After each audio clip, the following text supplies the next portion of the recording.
Alright, we're going to do a quick unboxing and first looks at my Shadow Dancer Iaito from Sortis.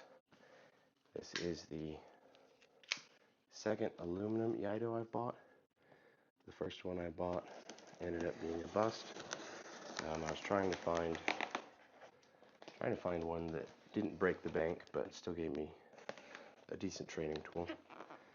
And the last one did not work out that way, so I ended up giving it to a friend who wanted to get into doing Iaito, and it worked out well that way.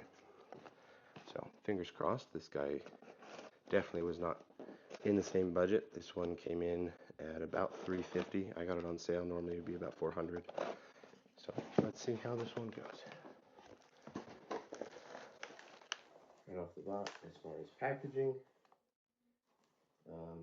not impressed by the packaging, but not entirely disappointed. I would like to see some kind of foam protector on the end caps here. You know, if this were to get dropped on its end, there's nothing really to protect the ends of the sword. Side to side, it's good. It's got good padding here, but really the only thing protecting the ends here is just a little bit of bubble wrap. So, not impressed by that. By comparison, when I ordered from Ryan Sword, the entire sword comes in a laser cut foam block with 360-degree coverage and at least an inch of foam on any side. So, not impressed by the packaging, but let's move on. There's also no additional papers or anything, so we'll see if there's anything rolled up in here, but nothing else in the box. Now we just have a basic plastic sleeve. We'll remove that. Basic cheap sword bag here. We do come with 2 extra bamboo pins, which is pretty normal. It's definitely not a silk bag by any means, or even attempting to be imitation silk. It feels like cotton, maybe? Cheap polyester cotton blend, but protects from scratches at least.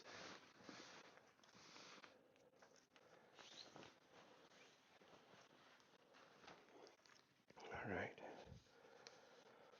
Sageo looks about what I would expect. I did not do any upgrades on this as far as silk Sageo or anything.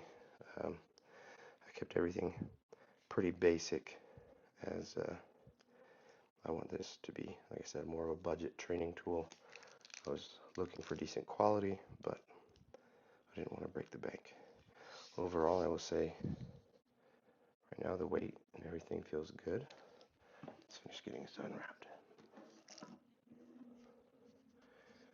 will say the Iaito is very tight. I'm impressed with that.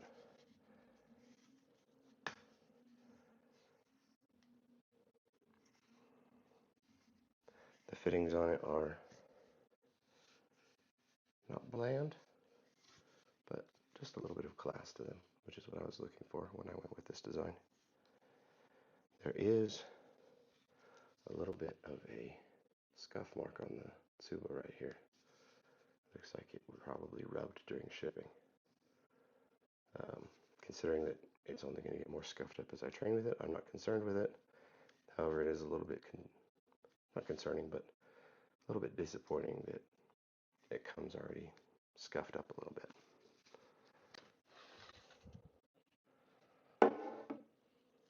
Standard fashion, it is wrapped in Saran wrap. Go ahead and remove this.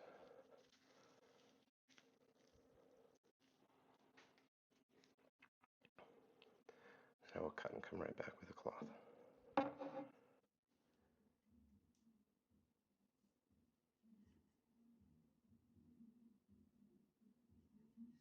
Say that it has a nice weight to it.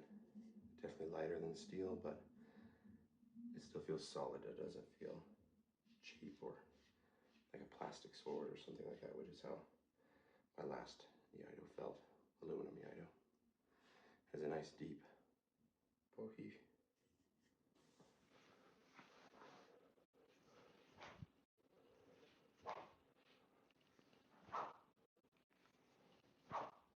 Makes a nice clean swing.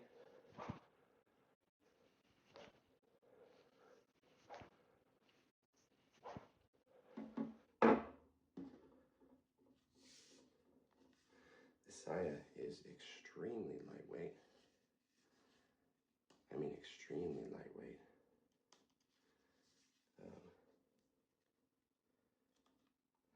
Imagine that means they probably use some sort of a cheap pine or something like that. Around the Koiguchi, it does have this plastic ring for reinforcement. Nicely beveled. And then a plastic cap on the other end as well. Definitely not any kind of ox horn or anything. And then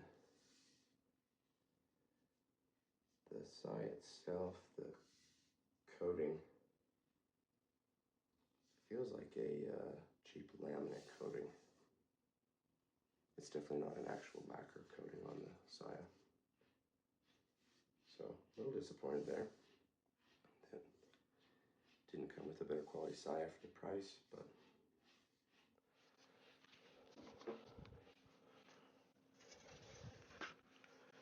smooth fit, good seal. It's definitely not going to come out. A little bit of slop you can hear. Again, it's a little disappointing for being a $400 sword, but